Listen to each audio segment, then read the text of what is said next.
Have you ever been sitting in a meeting and just thought, why on earth would they do that?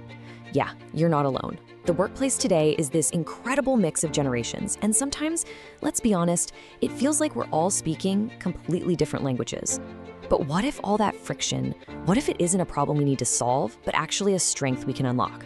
Okay, let's dive into this and really figure out how we can turn that generational conflict into some seriously powerful collaboration. You know, it all really starts with perspective. The exact same action, think about it, sending a quick one-word message on Slack versus writing up a formal email, that can be seen as either totally irrational or perfectly sensible. And this isn't about someone's personal taste, it's about our different life experiences, especially with technology, and how that shapes what we think is efficient and professional. It literally all just depends on who's looking. This is the core tension we're gonna unpack. So, naturally, this difference in perspective is going to lead to some friction. And we're not talking about huge, dramatic fights. No, it's the small stuff, the day-to-day moments. You know, different attitudes about work-life balance or how we give and get feedback. Is it direct and right now or more structured and scheduled? These are those little points of tension and miscommunication that just build up over time and create drag on the whole team. And the results of all this misunderstanding, well, they're pretty predictable, right? You get more tension around the office. Projects get held up because of all the back and forth miscommunication, and people start to feel unseen or maybe even disrespected, not because anyone's being malicious, but just because their perfectly sensible way of doing things is seen as irrational by somebody else. Okay, so to get past all this, we have to go deeper. It's not enough to just look at the surface level action. We've got to dig down to the root of the misunderstanding. It's that to really examine the underlying behaviors and attitudes that are fueling the conflict. It's not about the instant message itself, right? It's about what that message represents to each person. To one, it's all about efficiency and speed. To another, it might feel like a lack of respect or professionalism.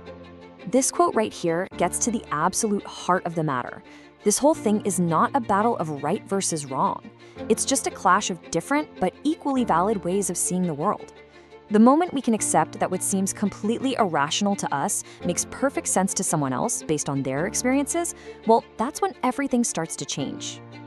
And that change, it all begins with a really powerful mental shift. This is the part where we stop seeing generational differences as a problem and start seeing them as a huge strategic advantage.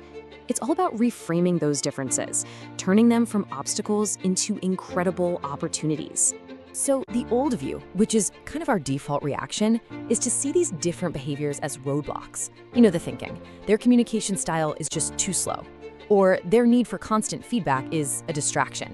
We see the difference and our brain immediately slaps a label on it, obstacle, something that's getting in the way of the real work. So, the key concept here is this idea, to reframe. What does that even mean? It just means you consciously choose to change how you see something. It's an active decision to shift your perspective, to look past the thing that annoys you, and to find the hidden strength that's actually inside that very same behavior.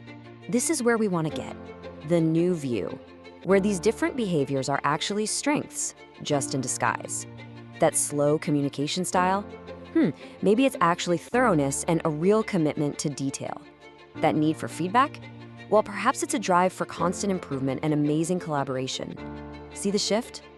Okay, so how do we actually do this in the real world? Well, there's a super simple 3-step process you can follow. First, you have to identify the friction point. Get super specific about what exactly is causing the tension. Then, step 2, take a breath and examine the underlying attitude. Ask yourself, what positive intention or value could possibly be driving this behavior? And finally, step 3, you find the complementary strength. How can that value, once you see it as a strength, actually help the entire team? And when we start using this process, the whole dynamic just flips on its head.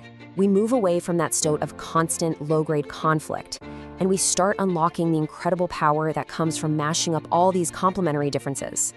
The choice becomes so clear, doesn't it? On one side, you have differences that are divisive. They just pull teams apart. But on the other side, you have those exact same differences, just reframed, and now they're complementary. They become the building blocks of a stronger, more flexible, and way more effective team. And this, right here, is the ultimate goal. Every single point of friction, every little misunderstanding, it's no longer a problem. Instead, we learn to see it for what it truly is, a totally untapped opportunity to collaborate in a new and much more powerful way. So, what should you take away from all this? 3 simple things.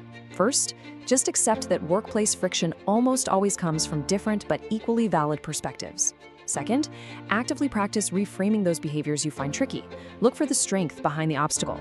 And finally, use this new perspective to turn every single point of generational conflict into a real opportunity for collaboration. So, I'll leave you with this question to chew on. Think about your own team, your own daily interactions. What's one point of friction, one seemingly irrational behavior you see, that you can try to reframe into a collaborative strength? Maybe starting today.